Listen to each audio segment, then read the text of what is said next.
बाबासाहेब आंबेडकर असतानाच पहिली जी घटना दुरुस्ती झालेली आहे त्या घटना दुरुस्ती 18 जून 1951 साली घटना दुरुस्ती झाली.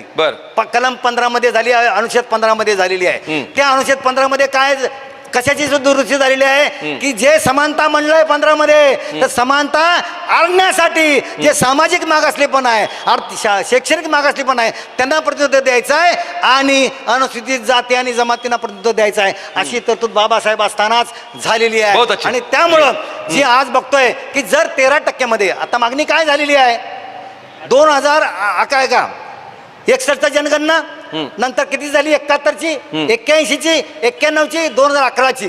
तर 2011 ची जनगणना झाली तर ती आजच्या तारखेला बघितली तर 2011 ची जनगणनेप्रमाणे बौद्ध आणि अनुसूचित जातीची लोकसंख्या जी आहे ती 18% आहे. त्यामुळे आज आम्हाला जो आरक्षणामध्ये 13% दिला जातोय तो आजच्या तारखेला 18% आवश्यक होता, पण तो सरकारमध्ये असल्या माणसाने दिलेला नाही. आणि दुसरी महत्वाची गोष्ट, आता जनगणना सुरू झालेली आहे. पहिली जनगणना घरगणना झाली, 27 मध्ये फेब्रुवारीमध्ये जातीची जनगणना होणार आहे.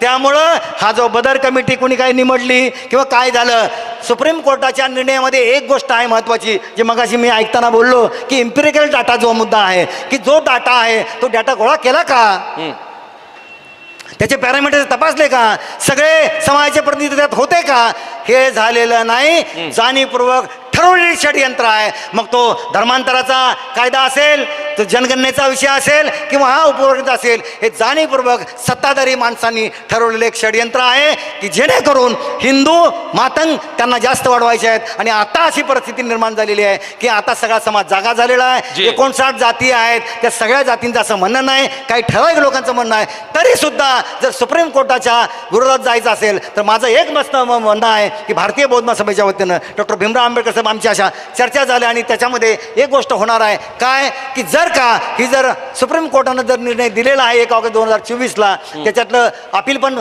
खारिज केलेलं आहे, त्याचं क्रिएटिव्ह ॲप्लिकेशन द्यायचं का नाही ते त्यांनी ठरवायला लागते ज्यांनी केलेलं आहे त्याच्या बरोबर आहे. पण त्याच्यामध्ये एक गोष्ट की ही जी गाईडलाईन्स घालून दिलेली आहेत तो एक ऑप्शन आहे, जे गाईडलाईन्सला घालून दिले आहेत त्याच्याप्रमाणे गाईडलाईन्सप्रमाणे फॉलो केलेलं नाही. याच्यासाठी आपल्याला हायकोर्टमध्ये जावं लागेल, सुप्रीम कोर्टात जाण्याची गरज नाही. एक दुसरी महत्त्वाची गोष्ट की याच्यामध्ये लार्जर बेंचला जाण्यासाठी आपल्याला काही गोष्टी कराव्या लागतील सामूहिक पद्धतीनं. तिसरी गोष्ट, समजा हे झालंच नाही करून सुद्धा पण हे वर्गीकरण झालं कारण निर्णय ऑलरेडी झालेला आहे, फक्त ते अंमलात आणायचे कार्यक्रम सुरू आहे. आणि त्यामुळं भारतीय सगळे आपण जे सगळे नागरिक आहेत ते आपण जे वाले सगळे आंदोलन करतो